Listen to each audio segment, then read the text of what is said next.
Hey guys, Mary Languish here with another FGI art tutorial, here to inspire and empower you on your artistic journey. I want to start off by saying I just launched my Teachable page, which has online art courses. This has been in the works for a while and I'm really excited to announce it to you guys. Link is in the description below, and I've got semester classes, I've got mini courses, and I've got painting parties, all there for you to browse.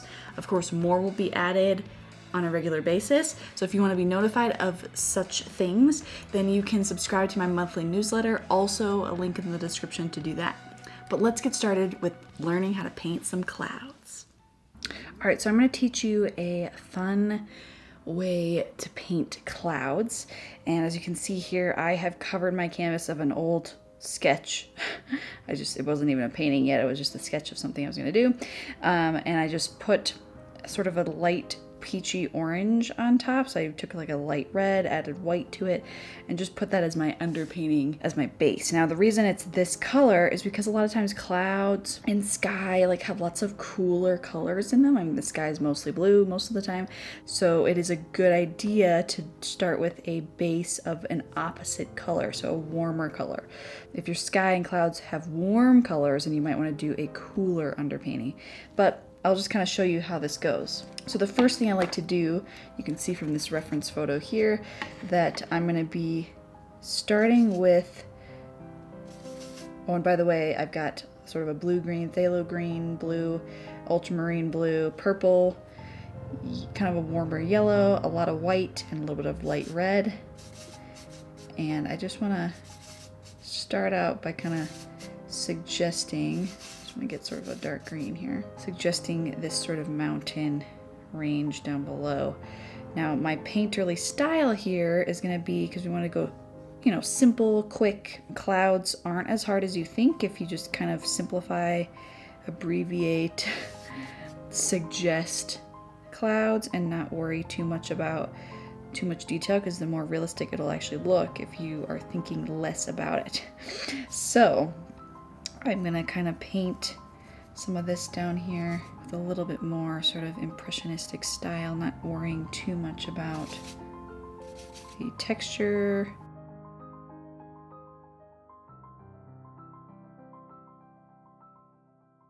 Then I like to go in and do my darks first. Now I'm gonna use mostly one size brush for this. So I'm gonna mostly use this brush, which is like a small flat brush. And with this, I want to make the shadow color of the clouds, and I want to put those in first. So the shadow color of these clouds are kind of on the cool side. So I want to have maybe a little bit of both blues here. Let's do a bunch of white. It's still going to be light enough to have white in it. We're going to do purple. And we're going to do red. Red's going to neutralize it. See how once I put that in there, it makes it grayed down. Mix it up. Kind of comparing it to my reference photo to see, is it dark enough? Is it the right color? Like, you can have the right value but not the right color, or the right color not the right value. There's a lot of ways that this could go. And I can make a good decent amount of this paint. It's maybe a little too green, add the opposite color. That looks pretty good. Okay, we'll start with that. So now with my brush, now the key to making clouds look realistic, or imply them to look realistic, is to really be kind of messy with your brush. So I'm gonna kind of push the paint really into the bristles so it's nice and coated with paint. And then I'm gonna come in and I'm gonna start with the bigger cloud because it's gonna be the darkest. And then as I go to the farther clouds, I'll add a little bit of white to that color just to keep it dark enough. And then while I'm down here, I'm just gonna be looking back and forth at my reference photo and really just messily putting down the texture, the shapes that I see. Whenever I see that dark value, I'm gonna put that in first.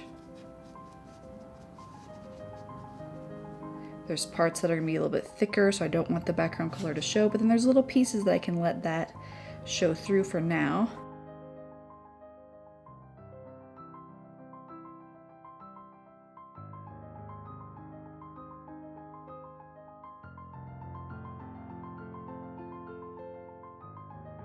You can see how when I push the brush like this, instead of drag it towards the bristles, or with the bristles, you can get some interesting textures. Let's add a little bit of white. I'll make that a little bit lighter, and we're gonna come in and do just little hints of these other guys. I might kind of blend it with this just a little bit.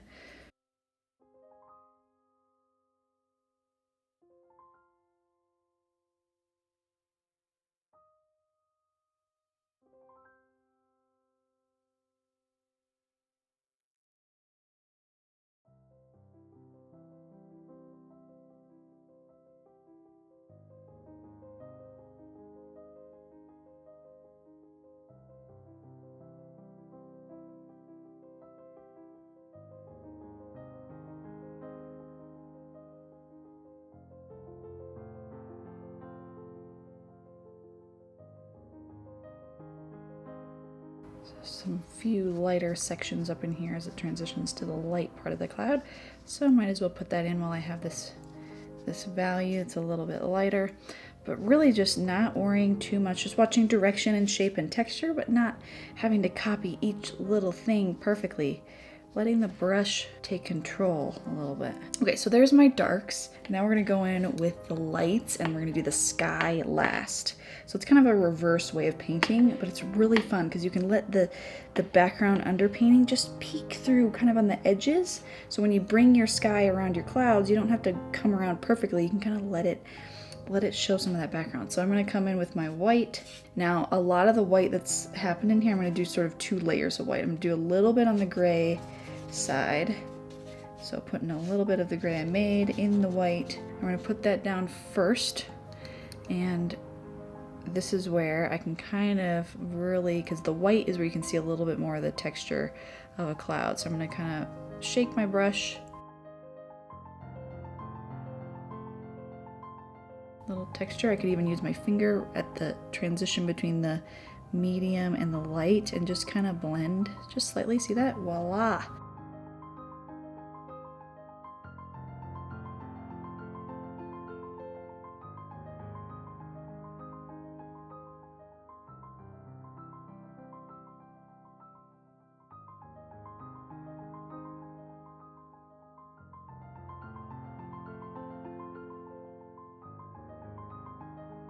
Squinting is helpful. I'm kind of, as I'm painting this, squinting at this and even squinting at my reference photo to just help me visualize where major lights and darks are, because that's really what makes up a painting. That's what makes up a lot of what we see around us.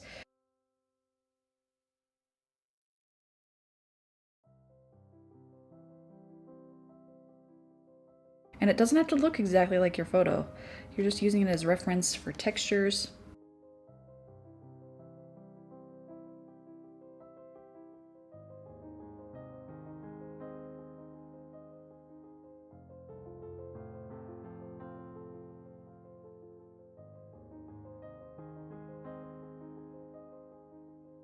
But while that's there marking where our lights are, let's just go do the sky. So this is the fun part. I'm gonna take the blue-green, some white, mix it together. I'm gonna add a touch of yellow just to get it a little bit more on the green side. Be careful not to go too crazy. More white. And let's start with the bottom edge here, which is always lighter. I might go in, I've got color on my brush, I'm gonna go in with just the white, and I'm gonna just let the colors kind of mix. Now this is when I don't have to go right up to the edge of everything. I can kind of leave a little bit of that orange showing through.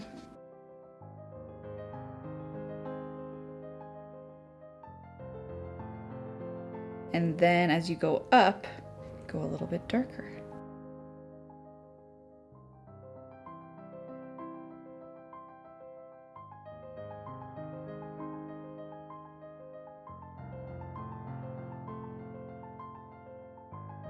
And I'm just starting to fill in gaps, but leaving some of that orange because having that peek through is really beautiful.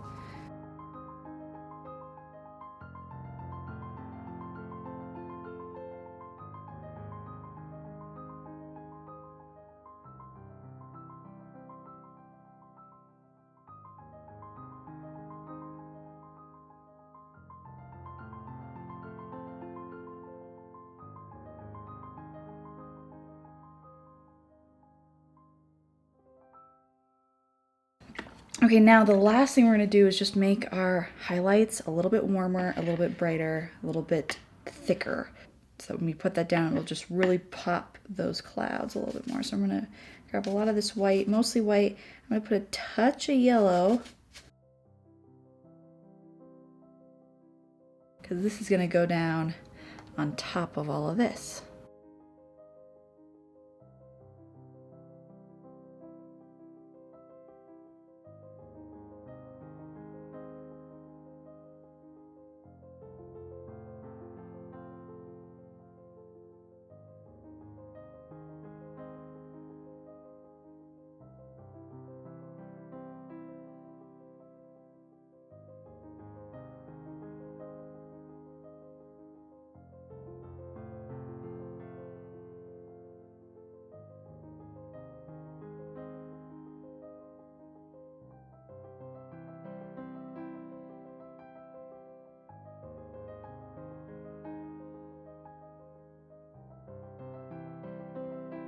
And maybe just a few spots of kind of this medium gray.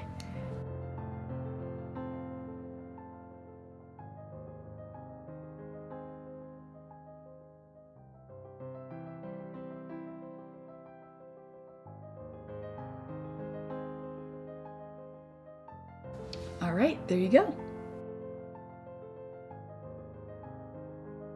Hey guys, thanks for watching. I hope you enjoyed this video, and please leave it a like, subscribe, hit the bell, and hope to see you next time. Bye.